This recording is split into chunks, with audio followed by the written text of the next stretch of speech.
2020 has been a tricky year for many, and we're not out of the woods yet. So what happens when we reach an exhaustion point and start to experience burnout?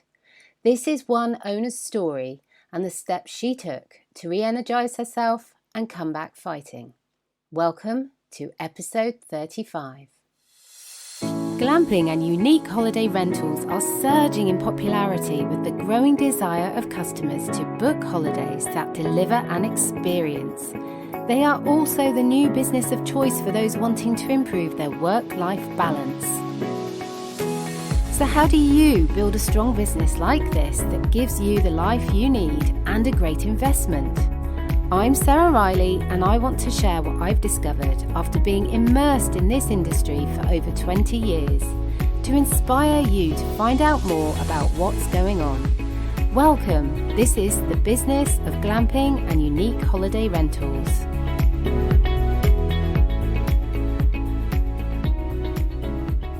Hello, and thank you so much for joining me today.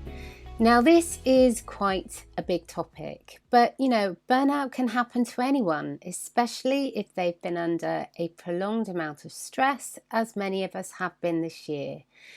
Now, just in case you don't know what burnout is, the most common burnout symptoms are feeling exhausted, a lack of energy, constant fatigue, sleep disorders, reduced performance, concentration and memory problems, and an inability to make decisions. But also you have a reduced initiative and imagination, so you're unable to kind of make those imaginative, creative decisions that you might have been able to before. It can happen to anyone, and it is basically a summary or a conclusion of lots of things happening as we have seen this year. And sometimes it's not so easy to shrug those off and to move on, and especially if we're not able to do the things that we might normally be able to do, such as exercise whenever we want, or see our friends and go and hang out in a cafe and just unwind in those ways that we like to do. But also if we've had the added stresses of a new business, maybe building a new business, or just trying to keep the one you already have going strong.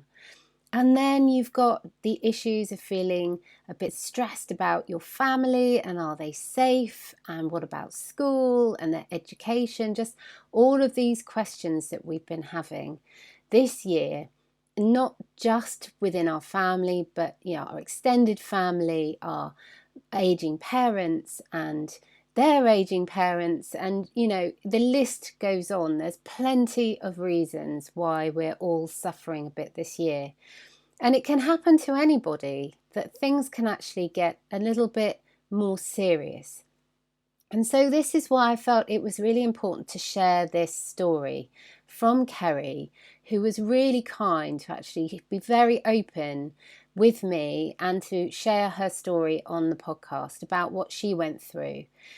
Now, Kerry is an amazing businesswoman and entrepreneur. She has 2 glamping sites.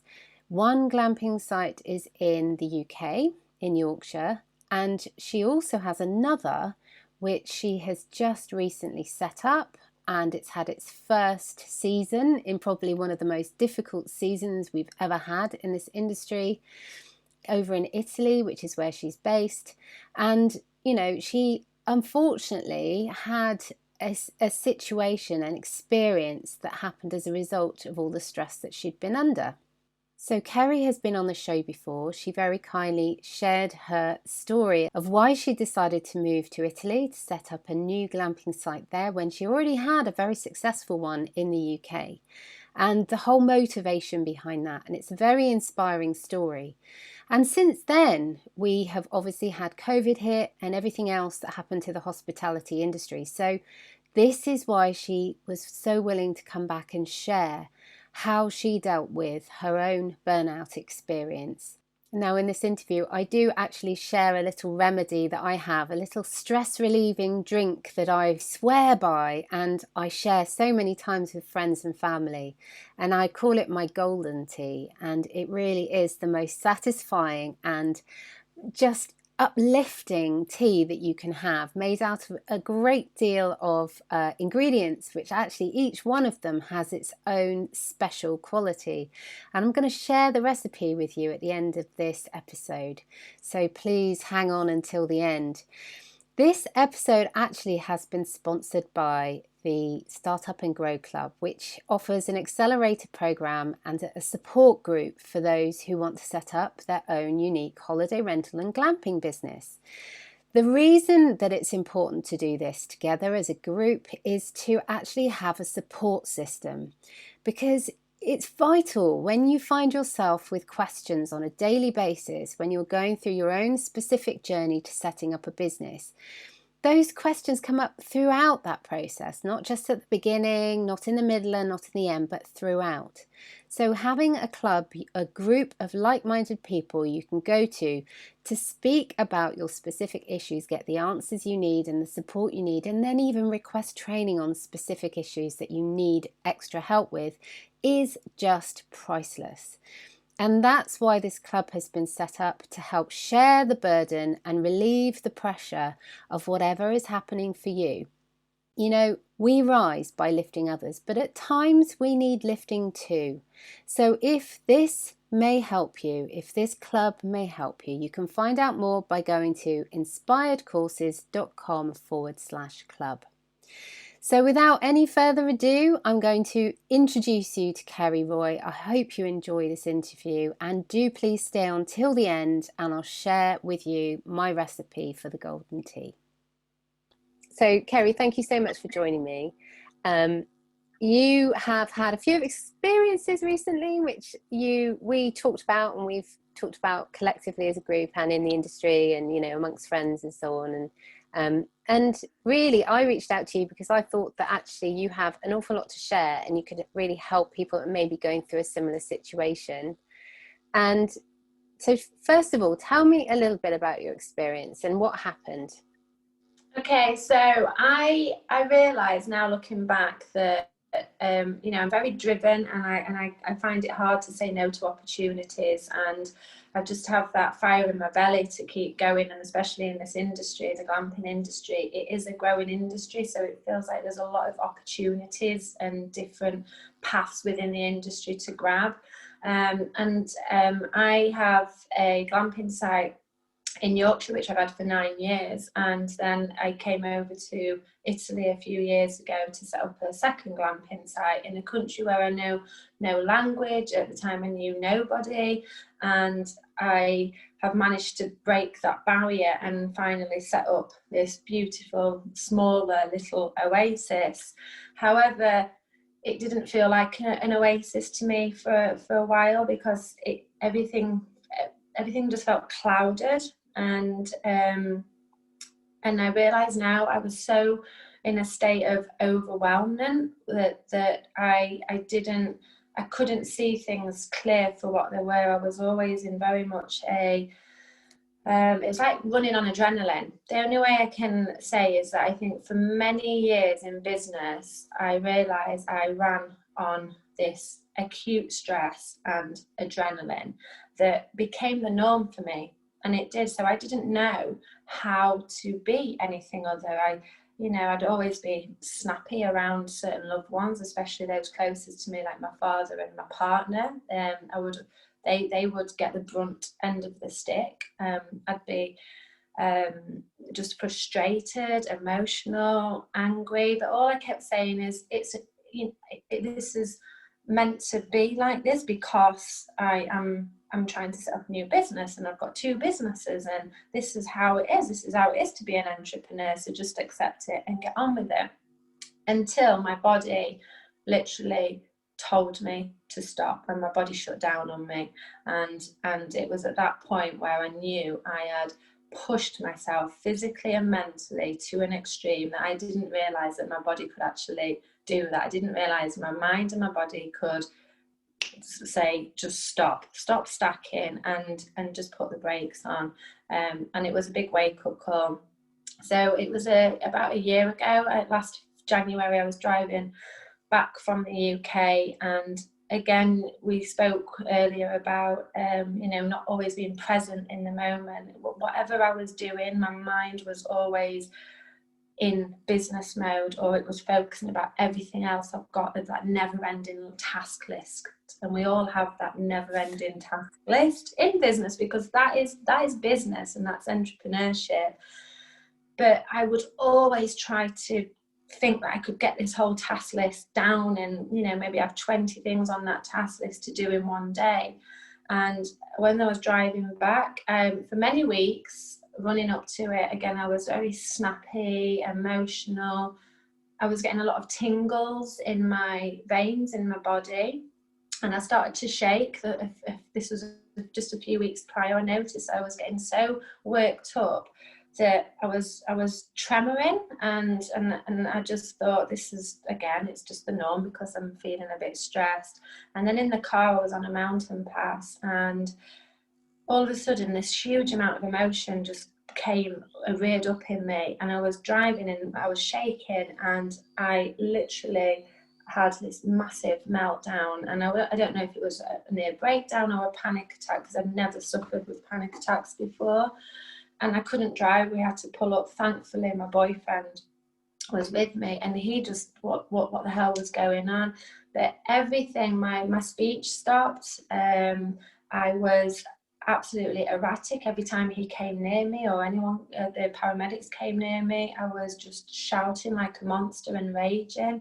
And it was strange. It was like having an out-of-body experience, and my body was just tremoring, and I was just curling up into a ball. And I was screaming, like, I remember screaming, or trying to scream, because my mind was screaming. And my boyfriend tried to get me to drive to the hospital, but the car wouldn't start. So looking back, it was quite comical. And and I remember I was trying to speak to him, but all I could say, nothing would come out. So the ambulance came, and I was in hospital just for the evening, and they gave me what it was to, I can't remember what they gave me, but something just to calm everything. And they said to me, have you been under a lot of stress lately? And I said, well, yeah. And it was the build-up of all of the stress. And after that, it was the strangest feeling. The only time I felt so clear-minded was after I did my 6 weeks training in yoga course a couple of years ago, and I came away from that with a whole new clear mindset, perspective on life. And after that attack, it almost, like, it just felt like it cleansed me, and it just got rid of it all. And I knew then I had to change my situation, because that was my body saying, you pushed it too much, and I have to stop stacking the pressure. Because if you don't, you will. And since then, I've read up on a lot and spoken to other people who have opened up about their situations that are similar. And the amount of people that are suffering from diabetes, or they're suffering just from general depression, or they've ended up with Parkinson's. Know one guy that literally ended up in a wheelchair. He was a successful businessman, had everything going for him, travelled the world.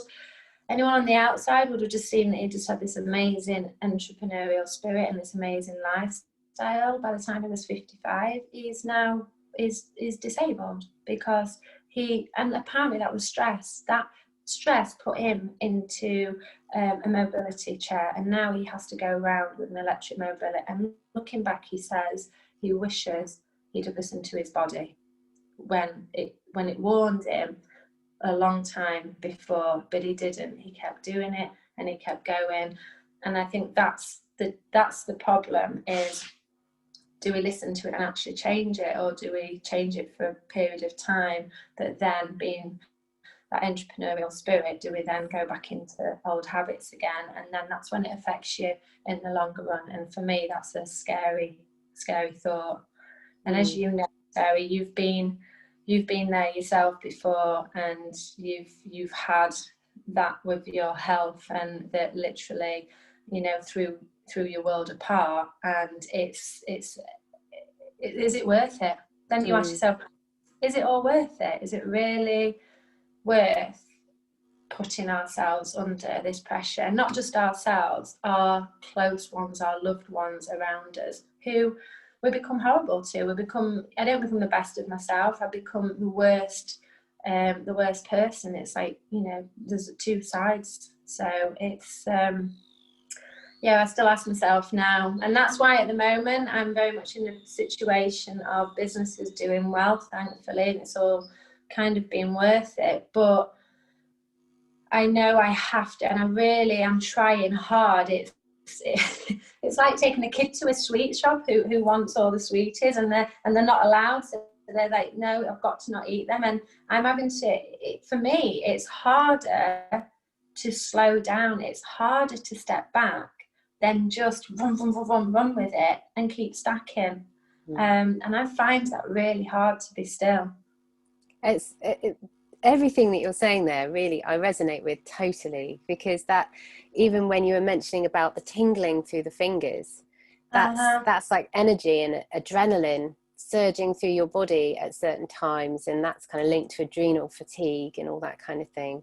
And the whole shiny object syndrome, where you just can't say no to that shiny object. In your description of it's like going in a sweet shop and not being able to say no to that sweet. It's exactly that.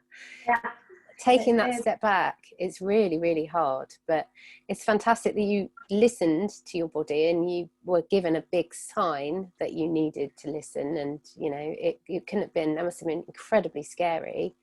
But the other thing that you were saying, that it was stress. That was your diagnosis. It was stress. It was a buildup of too much stress. And we all, I think, are under immense stress at the moment because of the current situation. But so many of us don't really take the word stress or the implications of too much stress very seriously. It's almost like it's been, bred into us that actually stress is just something you can overcome, and stress is just something you need to maybe just take things less seriously. Do you find that as well, or do you take it a bit more seriously now?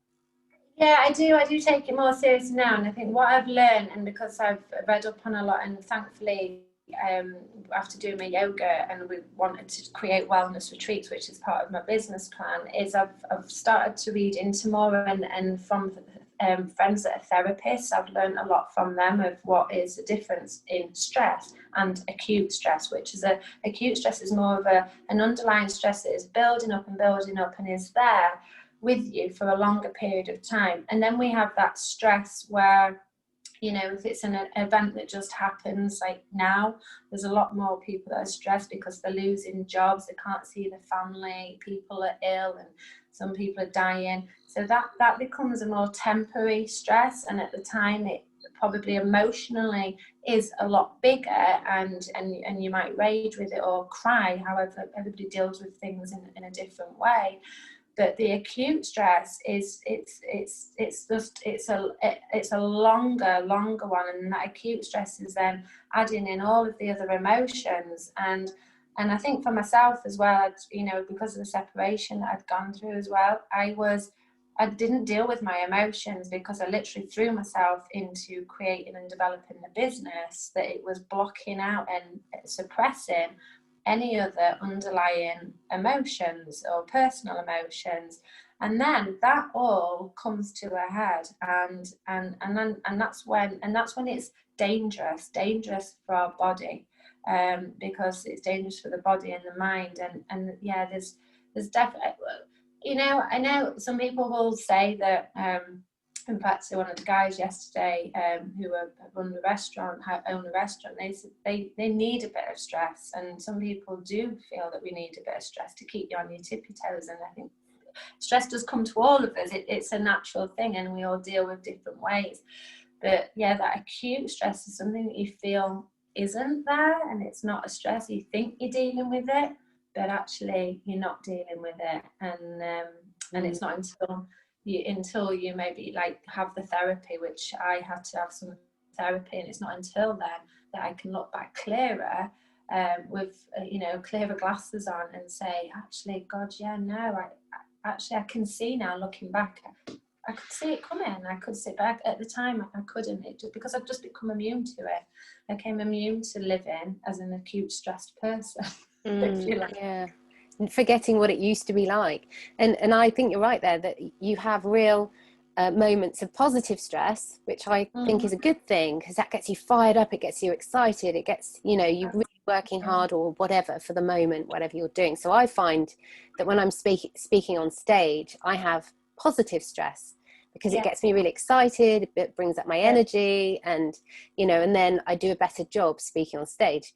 But then there is that, as you said, that, because that's over quickly, it's a, you know, a moment that will come and go. And that acute stress, the negative stress that's building up over a period of time, that really gets to the point where it fills you to the brim and you can't take any more. But I find it really interesting as well to think of it in terms of energy. So I have this huge thing about energy. I feel that we are all energetic beings connected to an energetic world. And if you look into the deepest cell in our body, it's all made up of energy. It's just energy. And stress and emotion can be a positive energy or a very, very negative energy. And so what you probably were doing was just building this negative energy inside you, and your body couldn't cope with any more negativity. And negative energy can actually bring illness and disease. And so that's what it was saying. I need to get this out. And so that is a really good thing that you had that experience, even though it would have been very unpleasant. It just allowed you to take a different path. And so what are you now doing to overcome it? How are you focusing on getting past this? For a while, it took me a good, because again, I just had a wake up call, and then I was still, the business, excuse me, hadn't finished developing, so I kind of just threw myself into it, but trying to be a little bit more aware of these feelings and the tingles, and not allowing myself to get back to that. And then I was still very, very snappy and overwhelmed and frustrated and very teary. Every day I'd cry, and you know, and I just felt like I'd look back at my week and I'd think, what have I done this week? I had not stopped, but I could not define and tell you what I'd done, because it was just all clouded. So I knew by the end of that year, last year, I'd opened the business and everything, but what I found is I couldn't I was procrastinating all the time. I felt like and that was spiraling into feeling guilt, and that I wasn't worthy of being a business person. I was starting to doubt myself in business, because I seemed to be avoiding doing all of the important tasks. And I found that quite a few occasions, you know, as I say, we've always got things to do.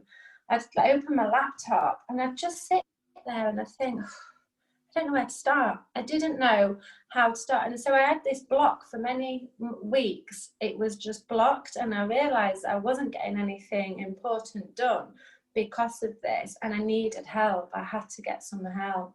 And so I had some therapy, which worked great. And actually they don't say a lot. There's the odd little guidance there, and it is just very much you just speaking and letting it all out, and having someone listen to you who doesn't know anything about you, but is neutral. Because I think many people will agree it's difficult to speak with family and friends all the time. You don't want to feel like you're moaning, you don't want to put on them, or they just don't understand. So to have someone for an hour a week, we did it over a 6-week period,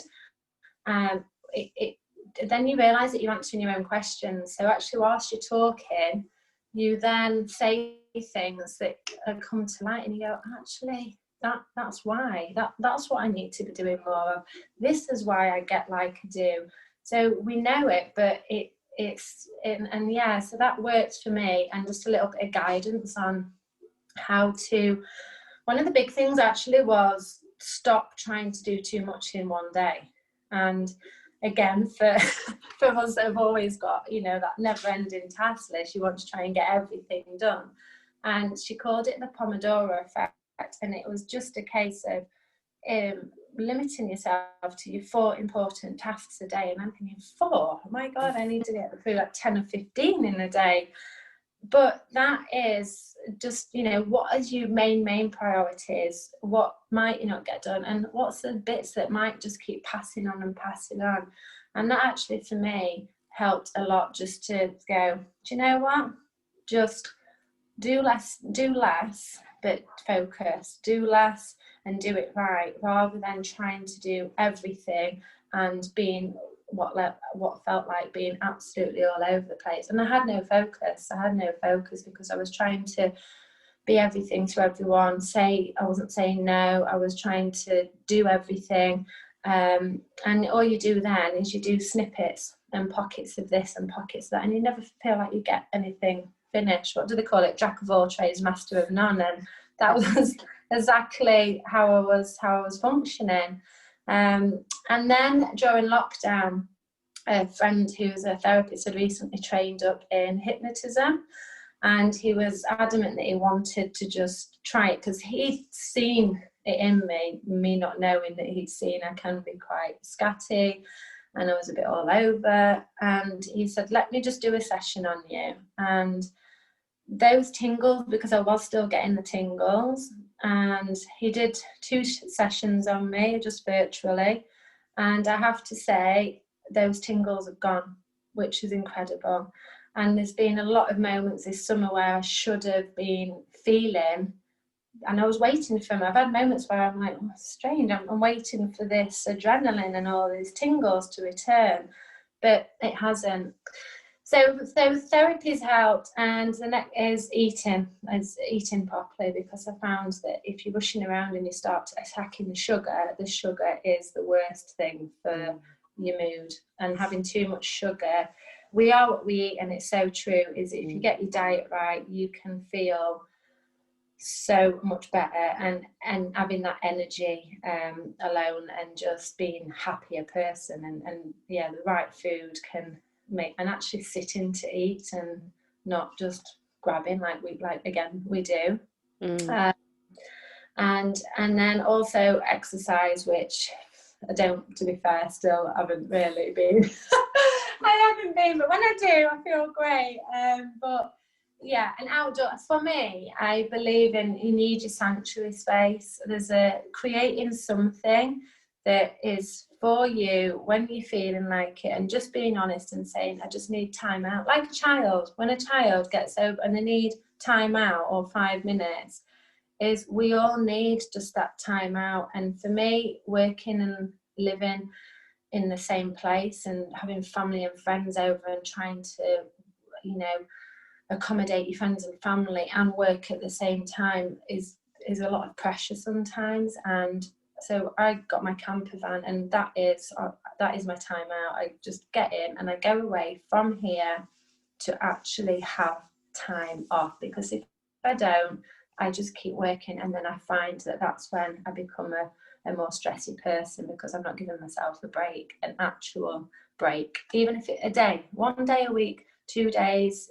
or more, but that 2 days a week is so important to actually get away from it. Especially when you live and work in the same place, so you're never having a break from your work and your stress and your pressure.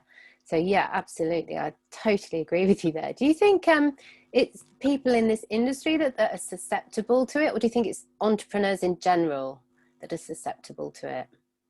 I think there's definitely entrepreneurs in general, but I think the glamping hospitality industry overall is more susceptible, because it is, you know, especially for opening, or even if you open up, it feels like a 24/7 role. So it's, although we're not always servicing guests, you know, throughout the night, or, you know, for me, just eating my dinner, I've got guests in, and you're always waiting for the doorbell to ring if they need something or want to ask you a question. So I feel that in hospitality, it's not like you go and open your shop and then you close it at 5-6 p.m. and you can go home, even though you might have still work to do. I don't mind doing work, but it's when you know that you've got somebody who needs you at any time of the day. And in hospitality, that is what it's like. It's because you've got guests, if they need a fire lighting or they've forgotten something, you always feel like you can't just live your normal life and always go away from it, because just in case somebody or something goes wrong and needs you. So, and I think that puts a lot of pressure on us, because we're not really, you don't feel totally free unless you get staff to help. And that for me, it depends what people want. If you're chasing the money, then try and do everything. You will do everything yourself. And I see it, and you probably see it, that even down to the laundry, the amount of people in the industry that do all the laundry themselves, and they're washing it and drying it and sticking it on the line, and it's raining and you've got to iron it. That for me takes up so much time that I would rather lose £20 a week and pass it on to a laundrette to do it. And that I'm paying £20 a week for my time to have that free. And for me, my time is more valuable than that £20 a week. So, because you can't buy back time. And if you can, and that time is balanced, because all you do, the way I see it is, by doing that, I'm paying myself to be stressed. By keeping that 20 and doing all of this extra work, I'm paying myself to become overwhelmed and stressed and busy. And so and I think when you're feeling on top and you're feeling focused and you're feeling happier, you do think better, and your business will go in the better direction, because you have chance to then, in that free space, to actually work on it and not working in it all the time. And that's the difference. Is if you want to grow your business, you need to work on it, and you need to have that clear free space. If you just want to keep working in it and doing the same and feeling like you're on the wheel, then it does become emotional, and it will run people down eventually. Yeah, absolutely. And I think as well that you're lucky that you were able to make those decisions for yourself. Some people who maybe are in a partnership or a relationship, a marriage, and they're running a business, and one might have a decision difference, or they may not agree to what the other one has said. So for example, you were saying about laundry and cleaning, so one may say, I need help with this, and the other one may say, no, it's too expensive, we'll just do it ourselves. And I think that it really is about being strong in your decision and saying no, because I'll be a better person if I get help, and I will be able to concentrate more on generating more income for the business if I move this and delegate it somewhere else. And I think that's a really, really good piece of advice you've just given there. And certainly from my perspective, I was taught something. I have a lovely lady who helps me, Emma, who helps me with my podcast. So just in case you're listening, Emma, you're amazing. Hi, Emma. And Emma, she does this fantastic thing that taught me a lesson. She said, these are my working hours. If you try to contact me outside of that, then you just won't hear from me. And so you need to be prepared for that. And I think that was brilliant, because I make myself too available to everybody all the time, at every hour. And sometimes, you know what, you have to say, no, my door is shut. My shop is shut. Yeah, you do. But it's hard, isn't it? Because then people feel like, well, no, and I think we have this thing, is it, that maybe it's a cultural thing, or it comes from a past tradition that, well, that's in business, you've got to be working all hours and you've got to be available to everyone. But do you really? That's what, because we've been brought up like that, or that's what history says. Because you can still run a successful business and a working life, and like you say, have those lines that you don't cross to give you that freedom. Absolutely. So even just to say, after these hours, it's emergencies only. And if you've got any information you need, you've got any questions, here's all the information, you can find it here. And so they know everything from there, and they only contact you out of hours when it's an emergency. So it kind of takes the pressure off a little bit. It does, because got to be boundaries, and that's the same with I think with staff as well, is they need to respect your boundaries. And if you create that kind of culture, which I very much try to say, is I respect your time. If I really, really need help, could you just be flexible? But then I know that there's sometimes that I really need help, and I think, no, but that's their day off, they work really hard, I have to just get on with it, because I don't want, then they respect, I find then it works back, that they know that when I've got my time off, they don't contact me unless it's an absolute emergency, because I will come back a better person. And that's the thing. And what marriages who are in hospitality don't want their husband or wife to be a better person. So take note, get that laundry shipped out, and you will have a better wife, a happier wife, or a happier husband. Absolutely. More time together. Yeah. You know what we do? The way I look at it is, you lay on your deathbed, and I can go, okay, I'll lay on my deathbed and go, well, I've created successful businesses, I've achieved what I wanted to, but did I actually do what I really want to out of my business life? Did I achieve what I wanted to do for my soul? And that's what I think I'd ask myself on my deathbed, and that's what I try to work by. Yeah, absolutely. Yeah, totally. And as somebody who came a bit close to that once upon a time, it really does, when your life flashes in front of your eyes, having those regrets, you can't take time back. So make the changes now if the changes need to be made. There's no point in waiting. So if you had a few tips that you could give someone who maybe has been listening to this and they've been thinking, you know what, I've been getting those tingles, I've been feeling a little bit off, I think I'm taking it too seriously and I've got too much stress in my life, what would you suggest to them could be really quick ways of maybe giving themselves a little bit of release from those pressures?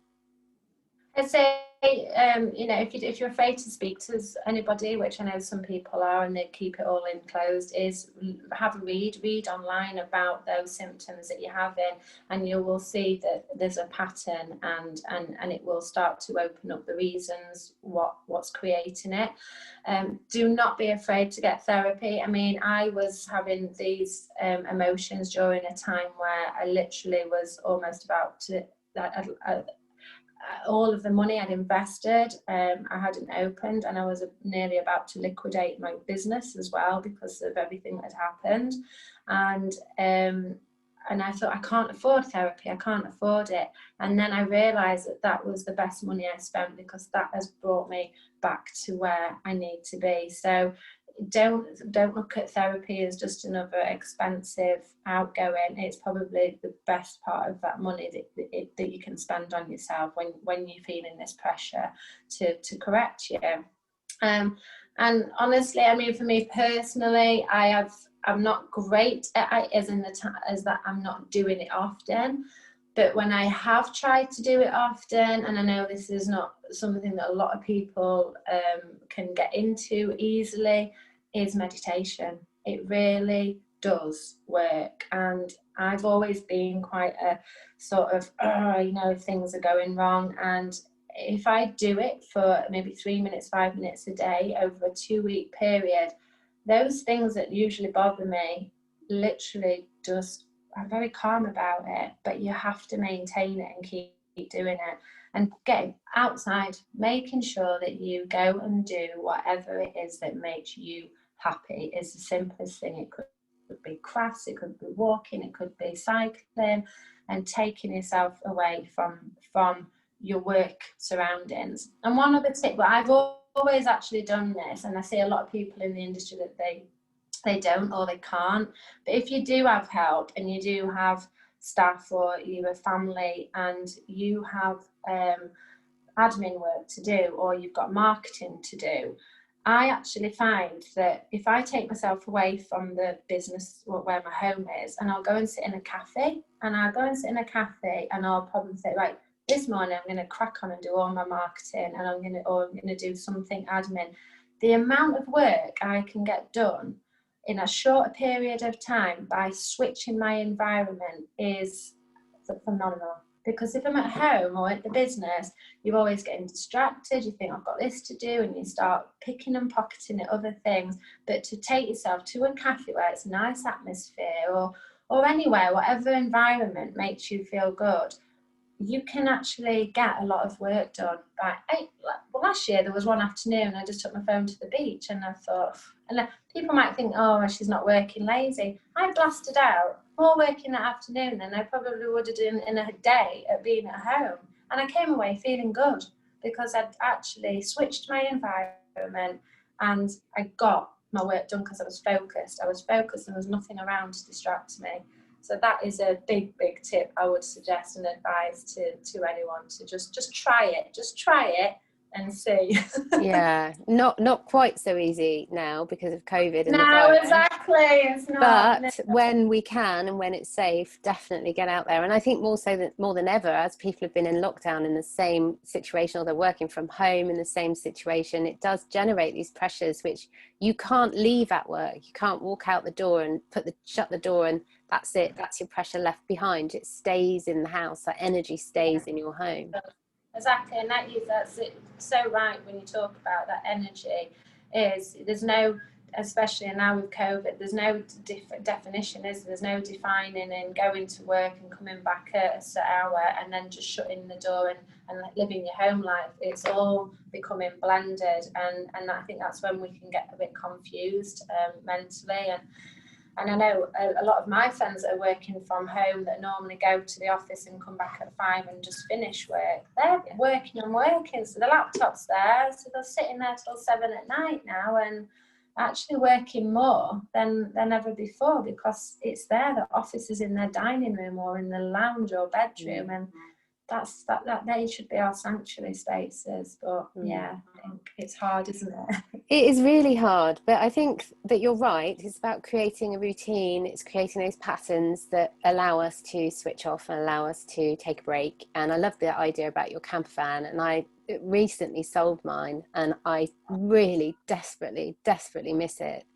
And you know, before lockdown I sold it, and so I was thinking, oh, thank goodness I sold it before lockdown. But actually I really wish I had it. You should have sold it afterwards as well. Apparently the value has gone up a lot. I know it wasn't great timing for me, for sure. But I think it's, you know, we have to create that space. And as you know, I've got an emergency office in my garden, which is a caravan, an old vintage caravan. And so that when I'm not using it as an office, I know it is an office space, but it's a temporary office space. And when I'm not using it as that and I need time to get away, I've got a lovely little seat, which is away from my office desk in the caravan.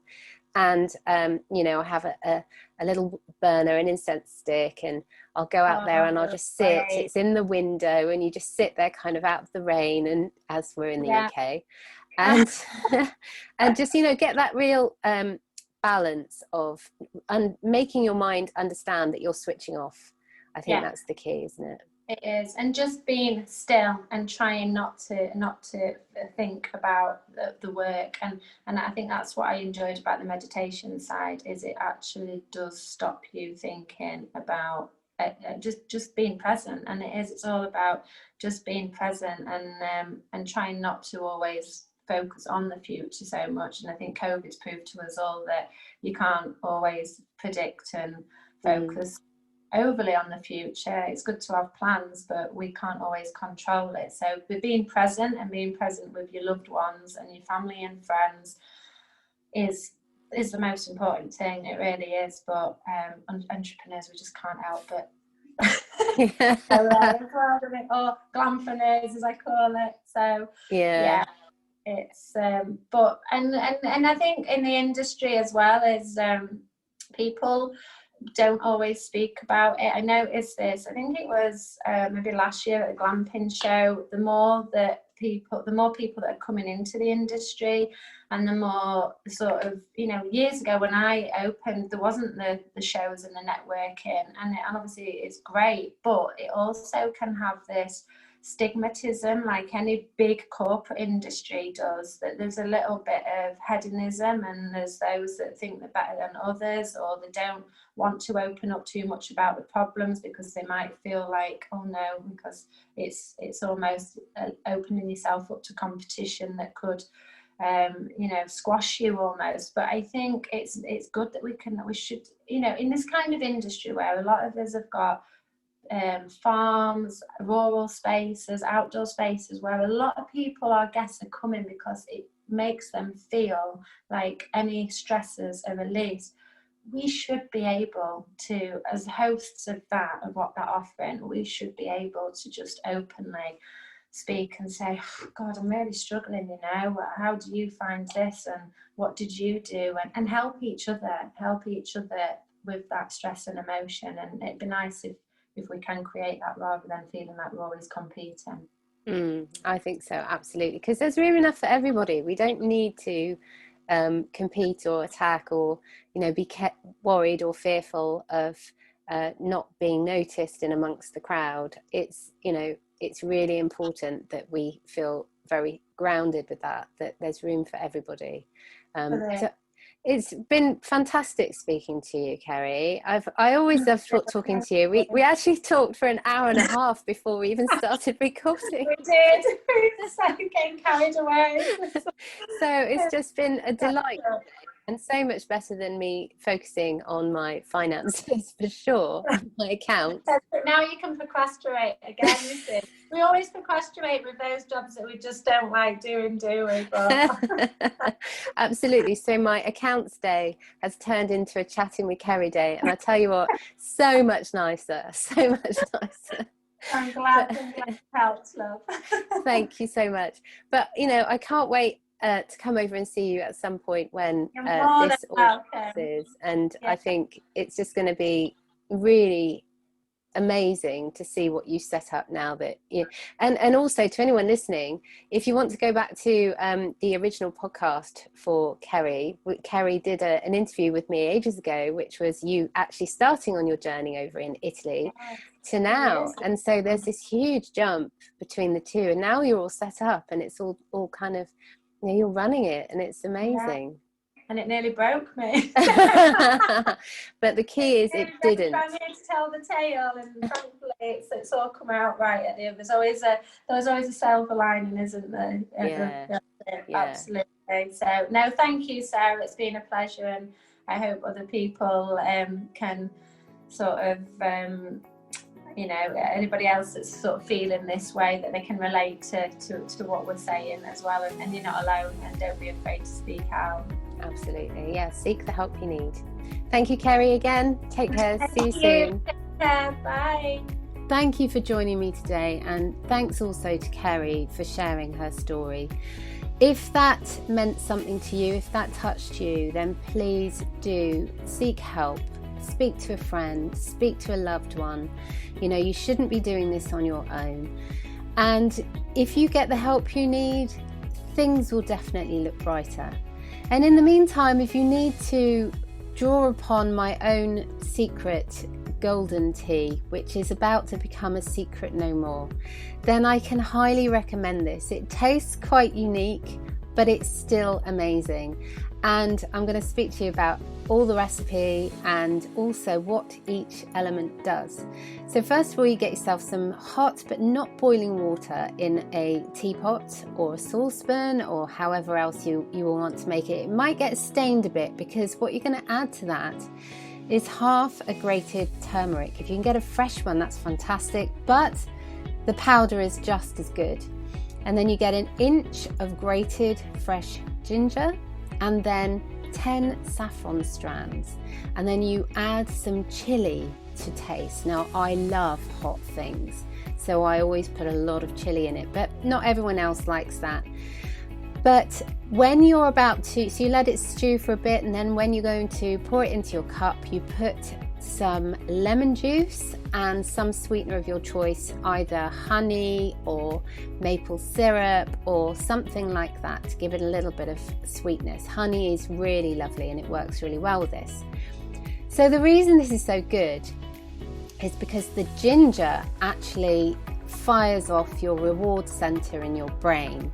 It also gives you an amazing flavour in it, but it gives you a spicy heat. And again, all of this sets off the dopamine in the reward system in your brain, and that gives you the same sense of satisfaction as eating a bar of chocolate. Then the chili does exactly the same. It helps to set off that reward system. But the chili also works with the turmeric. The turmeric is very anti-inflammatory. It's really good at times of stress to help the body cope and to adapt to the changes that are happening. So the chili helps the turmeric be absorbed into the body.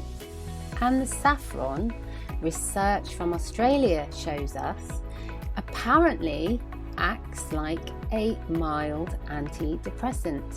but you shouldn't take more than 10 strands a day. Then of course there's the lemon, which is fantastic for the gut. It's full of vitamin C and it helps to boost your immunity.